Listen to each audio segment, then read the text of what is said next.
நடந்துவிட்டது, ரொம்ப நாள் ஆயிடுச்சு. ஒரு புத்தகத்தை படிக்கிறேன். தூப்புக்காரி என்கிற நாவல்.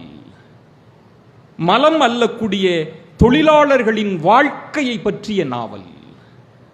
இரவு படிக்கிறேன். அந்த வாழ்க்கைக்குள் நான் போகிறேன், புதைந்து போகிறேன். முடைநாற்றம் எடுக்கக்கூடிய வாழ்க்கை. இந்த சாதியில் பிறந்தார்கள் என்பதற்காக ஒரு சமூகம் அவர்கள் தலையில் மலக்குடையை சுமத்துகிறது. இப்படி இருக்கா அந்த வாழ்க்கை? நண்பர்களே, அந்த நாவலை படிக்கிற போது நமக்கெல்லாம் மஞ்சள் நிறம் என்பது மங்களகரமான நிறம். துப்புரவு தொழிலாளர்களுக்கு மஞ்சள் மங்களகரமான நிறம் அல்ல. மலமல்லுகிற தொழிலாளர்களுக்கு மஞ்சள் மங்களகரமான நிலம் அல்ல. அதை படிக்கிறேன். என்னடா இப்படி ஒரு சமூகம் நம் கண்முன்னே வாழ்ந்து கொண்டிருக்கிறதே, ஒரு சாதியில் பிறந்ததற்காக வாழ்ந்து கொண்டிருக்கிறதே. அந்த நாவல் என்னை அசைத்து பார்க்கிறது. அப்படியே அந்த